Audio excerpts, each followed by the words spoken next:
மத்தியிலே சௌரி பிரின்சி பிரீதா புபாலன் அவர்கள் வந்து பேச வருகிறார்கள். நம்ம எல்லாரும் கரம் தட்டி அவர்களை வரவேற்போம்மா.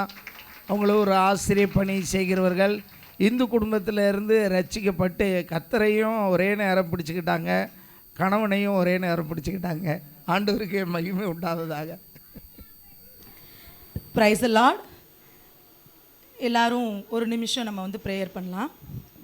அப்பா, சிங்காசனத்தில் வீற்றிருக்கிறவரே, குற்றமில்லாத நேசரே, அப்பா இந்த வார்த்தைக்காக நாங்கள் தியானிக்கிறோம் ஆண்டவரே.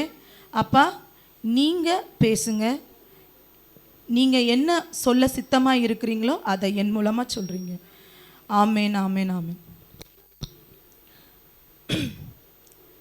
எல்லாரும் வந்து 5 வார்த்தைகள் வந்து முடிச்சிட்டாங்க.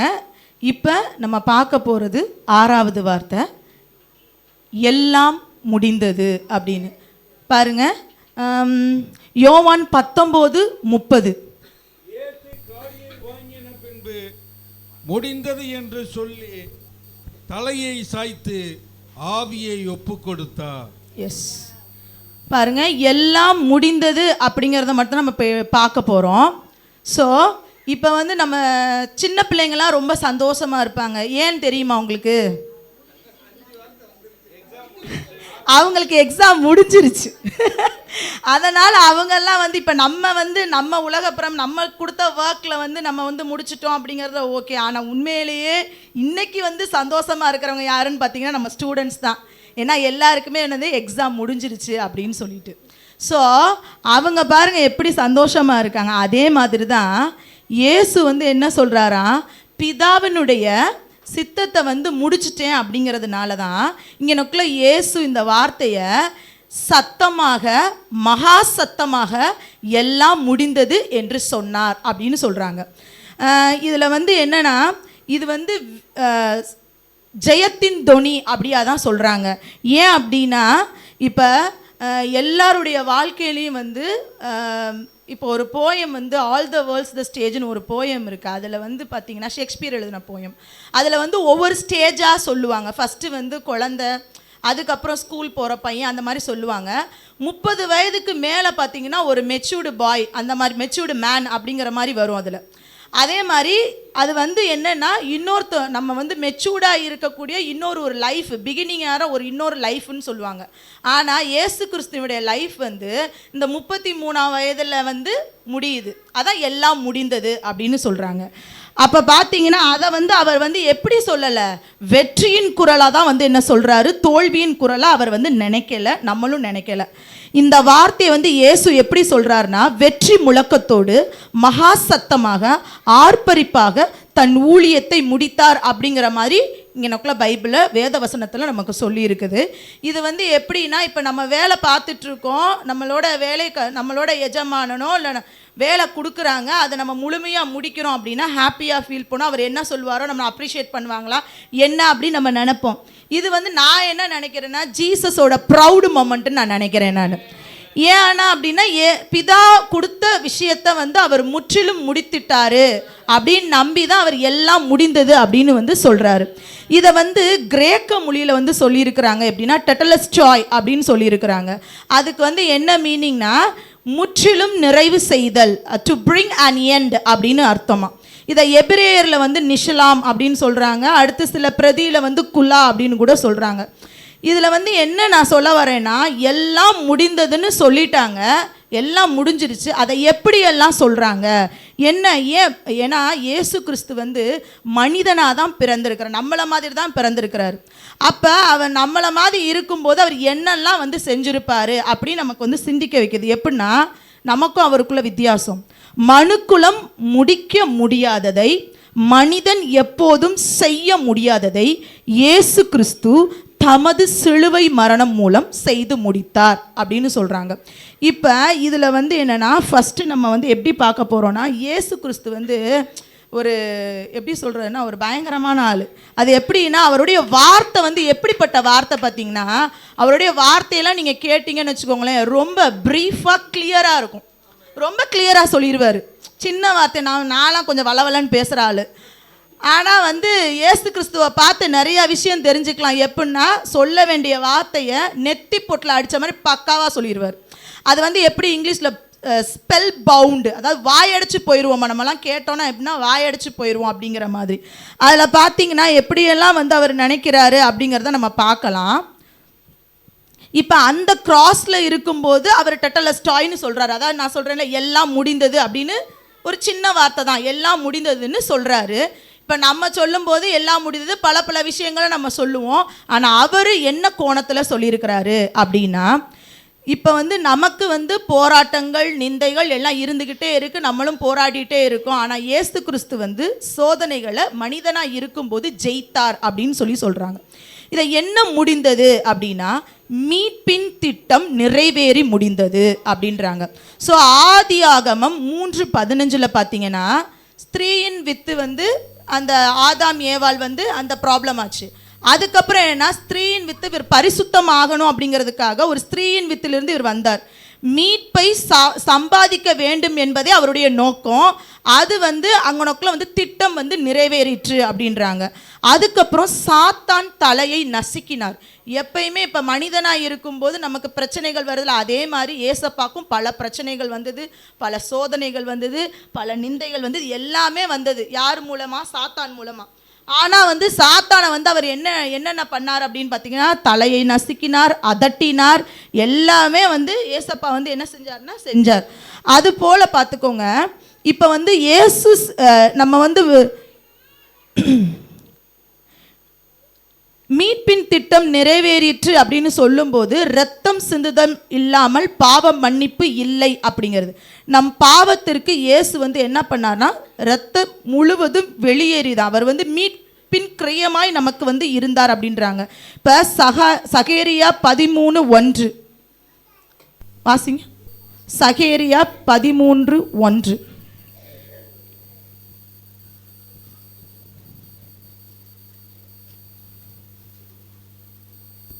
அந்நாளிலே பாவத்தையும் அழுக்கையும் நீக்க தாவீதின் குடும்பத்தாருக்கும் எருசலேமின் குடிகளுக்கும் திறக்கப்பட்ட ஒரு ஊற்று உண்டாயிருக்கும். பாருங்க, இதுல வந்து என்ன தீர்க்க தரிசனம் நிறைவேறிடுது அப்படின்னா, ஒரு ஊற்று உண்டானதுன்னு சொல்றாங்க. அப்ப வந்து அங்க நோக்கில என்னன்னா, இயேசு கிறிஸ்துவுடைய சரீரத்தில் இருந்த இரத்தம் வந்து ஊற்றாக வந்து போனதான். அது பாருங்களேன், கைகளும் கால்களும் தலைகளும் விழாவிலிருந்து இரத்தம் என்னது சிந்தியது அப்படின்னு சொல்றாங்க. இது வந்து மீட்பின் திட்டம் நிறைவேறியது இதன் மூலமாக. அடுத்து சங்கீதம் வந்து 34:20.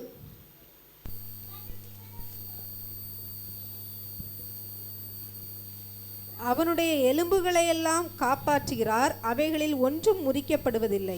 சிலுவையில் தொங்கின போது மற்ற 2 பேர் இருந்தாங்க. அதாவது சிலுவையில் தொங்கினா காலை வந்து முறிப்பாங்களாம். ஆனால் இயேசு கிறிஸ்துவனுடைய கால் வந்து என்ன பண்ணல, முறிக்கப்படுவதில்லை. அது ஏற்கனவே வந்து நாங்கள் சொல்லிட்டாங்க. ஸோ வந்து மீட்பின் திட்டம் என்ன ஆயிடுச்சு, நிறைவேறி முடிந்தது.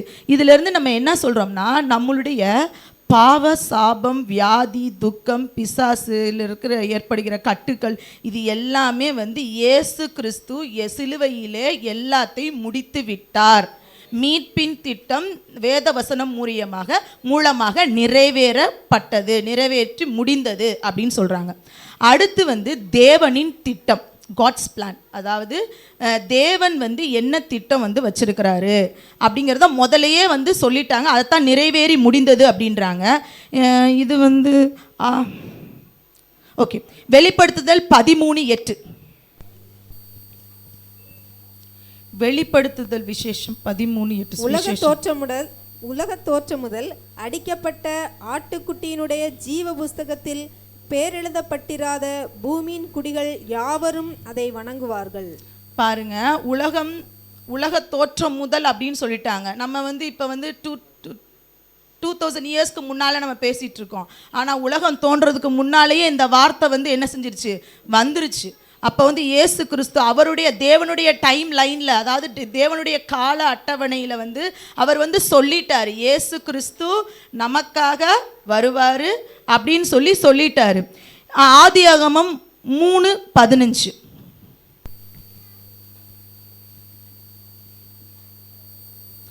ஆதியாகமம் 3 சொல்லுங்க. உனக்கு உன் வித்துக்கும் அவள் வித்துக்கும் பகை உண்டாக்குவேன், அவர் உன் தலையை நசுக்குவார், நீ அவர் குதிங்காலை நசுக்குவாய் என்றார். ஆதியாகமம் 3:15 சாபம் உண்டாயிற்று. இப்போ வந்து மீட்பின் திட்டம் அப்படின்னு நம்ம சொல்கிறோம். ஏதாவது ஒன்று நம்ம செஞ்சிட்டோம் அப்படின்னு சொன்னால், ஏதாவது நம்ம பலி கொடுத்தாதான் நம்ம என்ன செய்ய முடியும், அப்படி வந்து நம்பிட்டு இருந்தாங்க பழைய ஏற்பாடில். ஆனால் வந்து இப்போ புதிய ஏற்பாடில் என்னன்னா, சாபம் வந்து நடந்தது. ஆதியாகமத்தில் சாபம் வந்து நடந்தது, உண்டானது. ஆனால் வந்து அது வந்து என்ன ஆகலை, சரி ஆகலை. ஆனால் இயேசு கிறிஸ்து தான் வந்து நமக்கு என்ன பண்ணார், மீட்டார். நம்மளை வந்து யார் மீட்டார், அவருடைய இரத்தத்தை கொடுத்து அவர் வந்து பலியாகி நம்ம வந்து என்ன செஞ்சுருக்கிறாரு, மீட்டு இருக்கிறாரு அப்படிங்கிறாங்க. இதில் எப்படின்னா ஆதியாகமம் 3:21 பார்த்தீங்கன்னா ட்ரெஸ் எல்லாம் வந்து அனிமல்ஸோட ஸ்கின்ல இருந்து ட்ரெஸ் எல்லாம் வந்து எடுத்து கொடுக்குறாங்கன்றாங்க. அடுத்து வந்து எபிரேயர் 10, 11, 12, 13, 14 இதில் எல்லாத்துலேயுமே நீங்கள் இந்த வசனங்களில் நீங்கள் எல்லாத்துலேயுமே நீங்கள் பார்த்தீங்கன்னா இயேசு கிறிஸ்துவுடைய இரத்தம் எப்படி சிந்தப்பட்டது, எப்படியெல்லாம் வந்து சிந்தப்பட்டதுங்கிறத பற்றி ஃபுல்லாக வந்து கொடுத்துருக்குறாங்க.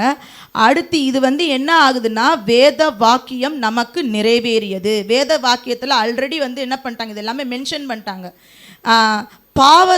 பாவத்தில் நம்ம இருக்கும்போது பலி கொடுக்கணும். இங்கே வந்து என்னாச்சு, அவரையே அவர் வந்து என்ன செஞ்சிட்டார், பலியாக கொடுத்து விட்டார். வெளிப்படுத்துதல் 1:6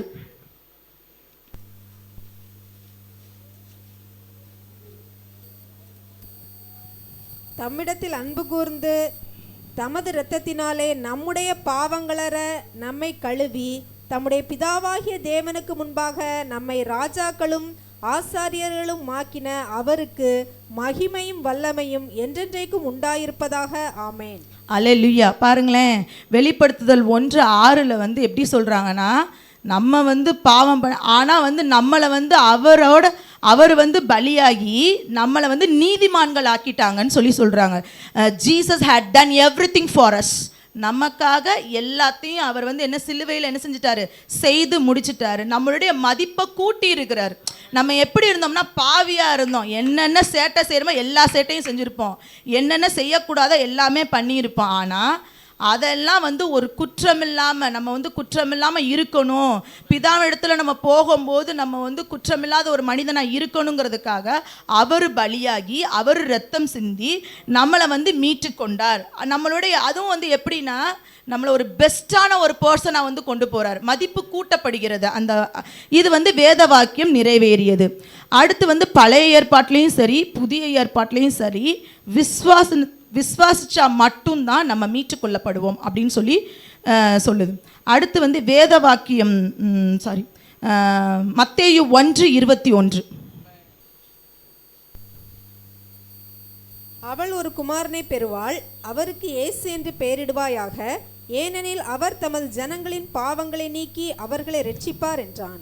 இது வேத வாக்கியம். தேவனின் திட்டம் இங்கக்குள்ளே என்ன ஆயிடுச்சு, நிறைவேறிடுச்சு. பாருங்க, அவர் குமாரனை பெறுவான் அப்படின்னு சொல்லிட்டாங்க. அப்போ இங்கே எனக்குள்ள இயேசு கிறிஸ்துவை பற்றி தான் என்ன செஞ்சுருக்காங்க, ஆல்ரெடி வந்து சொல்லிட்டாங்க. ஸோ வேத வாக்கியம் தேவனின் திட்டம் இங்கே எனக்குள்ள என்ன ஆயிடுச்சு, நிறைவேறிடுச்சு. அடுத்து 1 பேதுரு 1:19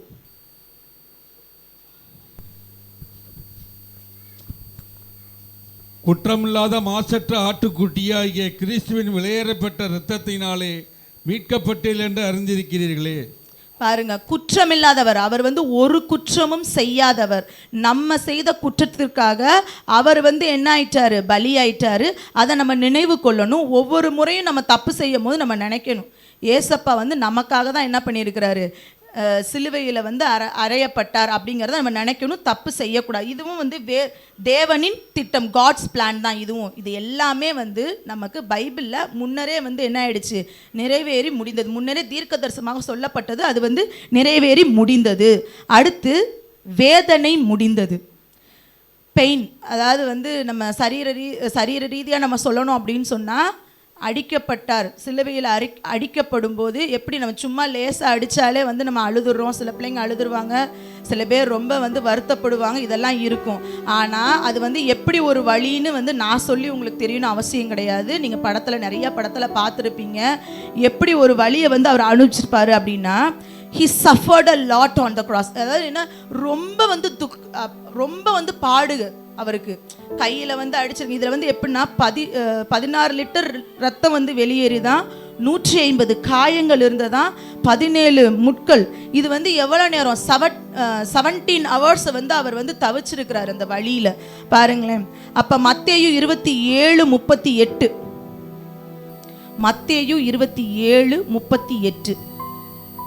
அப்பொழுது அவருடைய வலது பக்கத்தில் ஒருவனும் அவருடைய இடது பக்கத்தில் ஒருவனுமாக 2 கள்ளர்கள் அவரோட கூட சிலுவையில் அறையப்பட்டார்கள்.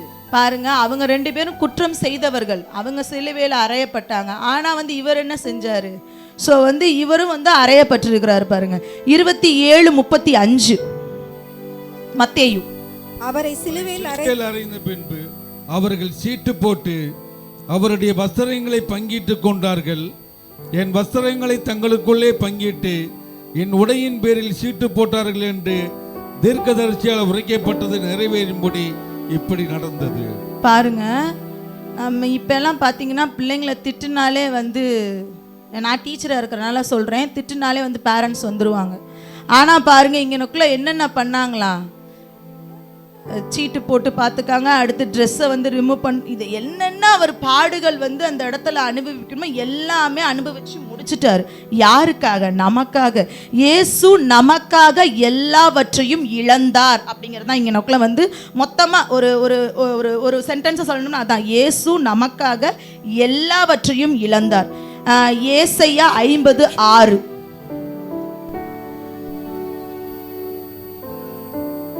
அடிக்கிறவர்களுக்கு என் முதுகையும் தாடை மயிரை பிடுங்குகிறவர்களுக்கு என் தாடையும் ஒப்பு கொடுத்தேன். அவமானத்துக்கும் உமிழ்நீருக்கும் என் முகத்தை மறைக்கவில்லை. திட்டுனாலே அவமானம் நினைக்கிறோம், எல்லாமே நடந்துருச்சு. அவருக்கு என்ன நடக்கலை, எல்லாமே நடந்துருச்சு. ஸோ தாடையை கூட அவர் என்ன, தாடையை விழா எலும்பு அவரோட பாடியை ஃபுல்லாக வந்து என்ன பண்ணிட்டார், நமக்காகவே அவர் வந்து கொடுத்துட்டாரு அப்படிங்கிறாங்க. அடுத்து கலாத்தியர் 3:13.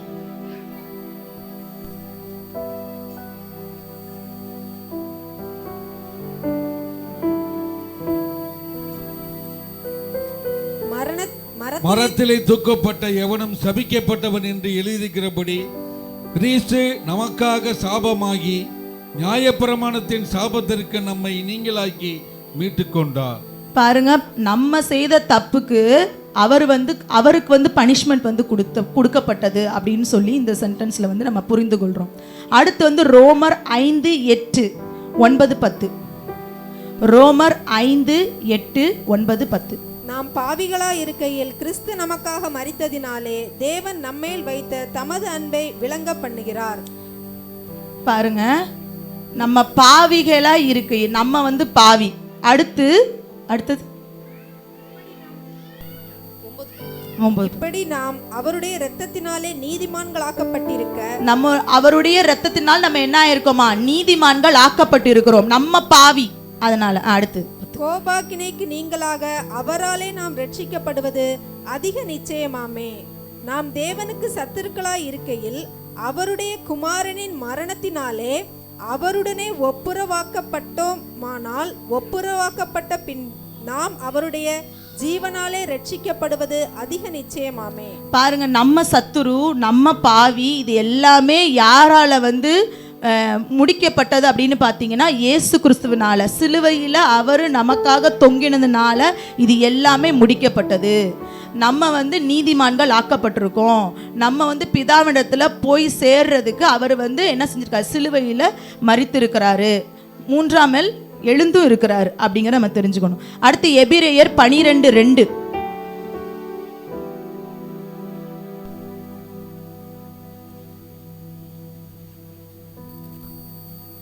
அவர் தமக்கு முன் வைத்திருக்கிற சந்தோஷத்தின் பொருட்டு அவமானத்தை எண்ணாமல் சிலுவையை சகித்து தேவனுடைய சிங்காசனத்தின் வலது பாரிசத்தில் வீற்றிருக்கிறார். பாருங்க, எவ்வளவு அவமானப்பட்டாலும் அது வந்து ஓகே அப்படின்னு சொல்லிட்டு யாருக்காக வந்து நமக்காக அவர் வந்து மரித்தார், சிலுவையில் மரித்தார். நம்ம எங்க போகணும், பிதாவினிடத்தில் போகணும் அப்படிங்கிறதுக்காக. இந்த கடைசியா ஒரே ஒரு விஷயம் மட்டும் நான் சொல்லி முடிக்கிறேன். ரோமர்கள் இடத்துல வந்து தப்பு செஞ்சாங்கன்னா அந்த ஜெயிலில் வந்து போட்டுருவாங்க. அங்கே வெளியில் வந்து என்ன பண்ணியிருப்பாங்கன்னா, மற்றவங்க வந்து பார்க்குற மாதிரி அவங்க என்ன தப்பு செஞ்சுருக்காங்க, என்ன அவங்க தண்டனை அனுபவிக்கிறாங்கன்னு போட்டுருவாங்களாம். அடுத்து வந்து அவங்க அந்த தண்டனை முடியும் போது, இப்போ பார்க்குறவங்களாம் தண்டனையை பார்ப்பாங்க, என்ன தப்பு செஞ்சுருக்காங்கன்னு பார்ப்பாங்க. அடுத்து முடியும் போது அதில் வந்து டெட்டலஸ் சாய் அப்படின்னு சொல்லி எழுதிடுவாங்களாம், முடிச்சிருவாங்களாம். இதுலேருந்து என்ன நான் சொல்கிறேன்னா, ஒரு மனிதன் தப்பு செஞ்சால் மற்றவனிடத்தில் வந்து குற்றப்படுத்துகிறாங்க இல்லையா? ஆனால் தேவன் வந்து நம்மளை வந்து குற்றப்படுத்தலை. அவர் வந்து குற்றமாக இருந்து, குற்றமில்லாதவராக இருந்த போதிலும் அவர் நம்ம செஞ்ச குற்றத்துக்காக அவர் என்ன பண்ணார்? சிலுவையில் மரித்தார் அப்படிங்கிறாங்க. இதிலிருந்து என்ன சொல்றாரு? எல்லாம் முடிந்தது அப்படின்னு சொல்றாரு. பாவ, சாபம், வியாதி, கடன், போராட்டம், துக்கம், கவலை இது எல்லாமே முடிந்தது அப்படின்றாங்க. ஸோ சிலுவை நம்மளை சரி பண்ணுமோ என்னவோ, நம்ம பிரச்சனைகளை சரி பண்ணுமோ தெரியல, ஆனால் சிலுவையில் தொங்கின இயேசு நம்முடைய பிரச்சனைகளை எல்லாமே முடித்து கொடுத்து விட்டார், முடித்தார். அதைத்தான் இங்கே நமக்கு என்ன சொல்கிறாங்கன்னா, எல்லாம் முடிந்தது அப்படின்றாங்க.